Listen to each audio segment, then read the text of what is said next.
दोस्तों क्या आप भी 10वीं 12वीं या फिर अपना ग्रेजुएशन कंप्लीट करने के बाद आगे चल के मर्चेंट नेवी ज्वाइन करना चाहते हैं तो आज का video one of the best video होने वाला है, क्योंकि आज के इस वीडियो में आपको बताने वाले हैं कि मर्चेंट नेवी क्या होते हैं, कैसे बनते हैं। मर्चेंट नेवी बनने के लिए आपको कौन सा कोर्स करना पड़ता है, उन कोर्सों में एडमिशन कैसे मिलता है, उनकी फीस क्या होती है, और सबसे इंपॉर्टेंट चीज़ आता है कि मर्चेंट नेवी में कौन कौन से डिपार्टमेंट होते हैं और उस डिपार्टमेंट में अगर आप जॉब के लिए अप्लाई करना चाहते हैं तो कैसे आप अप्लाई कर सकते हैं और उनमें कितनी सैलरी वगैरह मिलती है। ये सारी इन्फॉर्मेशन आज के इस वीडियो में देने वाले हैं, तो वीडियो बन तक बने रहिए। वीडियो को स्टार्ट करते हैं। दोस्तों ये सबसे पहले बात कर लेते हैं कि मर्चेंट नेवी आप कब अप्लाई कर सकते हैं मर्चेंट नेवी बनने के लिए।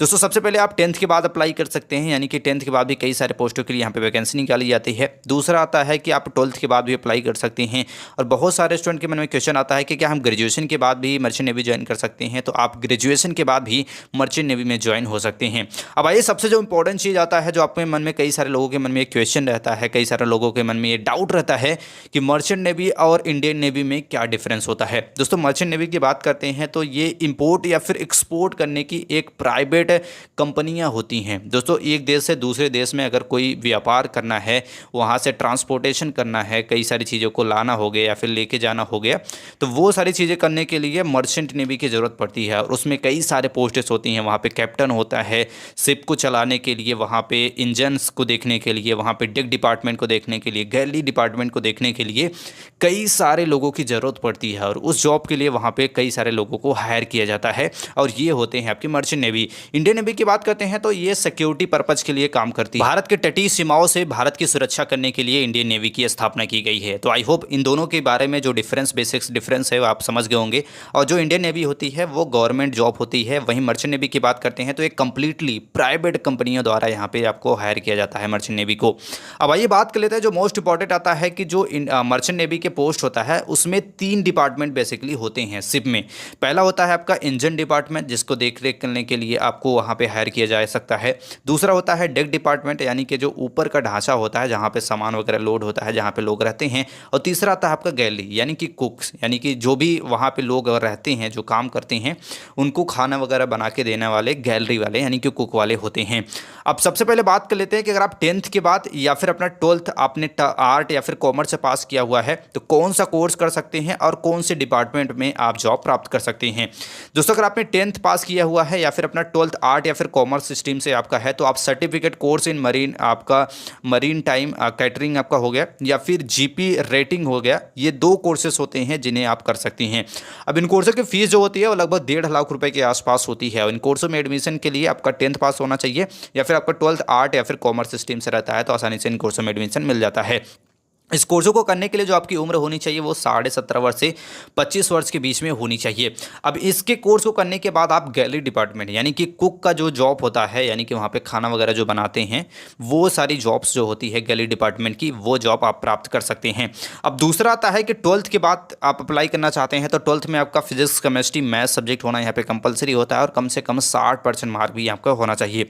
अब इसके बाद इंट्रेंस एग्जाम आप दे सकते हैं। इंडियन जो maritime university common entrance test होता है उस एग्ज़ाम्स को आप दे सकती हैं। इस एग्ज़ाम के थ्रू आप डिप्लोमा इन न्यूरेटिकल साइंस हो गया या फिर बीएससी हो गया आपका न्यूरेटिकल साइंस में, बीटेक कर सकती हैं मरीन इंजीनियरिंग में, तो ये सारी चीज़ें आप कर सकती हैं। अब 2 यहाँ पे जॉब होती हैं, 2 कोर्सेज आपके जो होते हैं, डिप्लोमा इन न्यूरेटिकल साइंस या फिर बीएससी न्यूरेटिकल साइंस।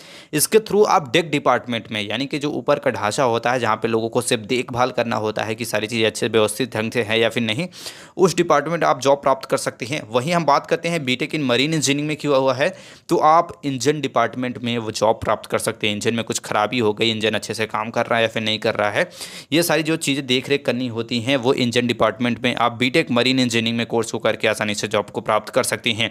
और इनके बात करते हैं कोर्सों की जो फीस होती है वो 5 से 7 लाख रुपए के बीच में इन तीनों ही कोर्सों की फीस यहाँ पे आपको देनी पड़ सकती है।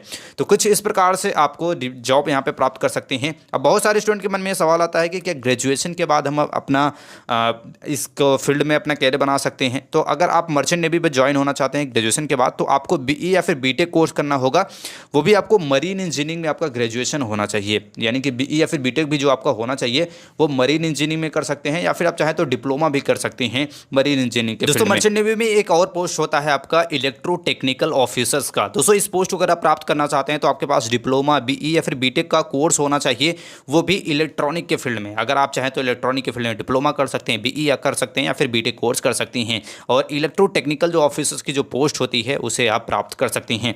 अब एक जो मर्चेंट नेवी है उसे बनने के बाद आपको सैलरी कितनी मिलती है, जैसे कि आप सभी को पता है कि 10th के बाद, 12th के बाद और ग्रेजुएशन के बाद, दोनों के बाद ही आप आसानी से इस फील्ड में कैरियर बना सकते हैं, मर्चेंट नेवी बन सकती हैं। तो 10th के बाद अगर आप मर्चेंट नेवी बनते हैं तो आपकी सैलरी होगी लगभग 30 से 60 हज़ार रुपये मंथली, यहाँ पे आपको सैलरी मिल सकती है। दूसरा आता है अगर आप 12th के बाद अप्लाई कर रहे हैं तो आप 50 हज़ार रुपये से लेकर 80 हज़ार रुपये पर मंथ तक यहाँ पे अर्निंग कर सकते हैं। ग्रेजुएशन के बाद भी सैलरी लगभग आपकी सेम रहती है, 50 हज़ार रुपये से लेकर 1 लाख रुपये के आसपास आपकी सैलरी हो सकती है। वहीं बात करते हैं आपके, अगर आप एक शिप के कैप्टन बन जाते हैं तो 5 से 10 लाख रुपए पर मंथ तक यहाँ पे सैलरी भी आपको यहाँ पे मिल सकती है। तो अलग अलग पोस्ट पे मर्चेंट नेवी के अलग अलग सैलरी यहाँ पे आपको प्रोवाइड की जाती है। इसके अलावा आपको कई सारे भत्ते वगैरह भी आपको प्रोवाइड किए जाते हैं, आपके खाने का, रहने का, आपके कपड़ा हो गया और भी बेसिक फैसिलिटीज़ जो आपको वहाँ पर ज़रूरत पड़ती है वो सारी फैसिलिटीज़ कंपनी द्वारा ही प्रोवाइड की जाती है। अब कंपनी में जो आपको हायर करती हैं वो बेसिकली हायर करती हैं आपके कोर्स के ऊपर। कोर्स आपको अच्छे जगह से करना होता है और अगर आप अच्छी जगह से कोर्स को करते हैं तो आसानी से मर्चेंट नेवी में अपना कैरियर बना सकती हैं।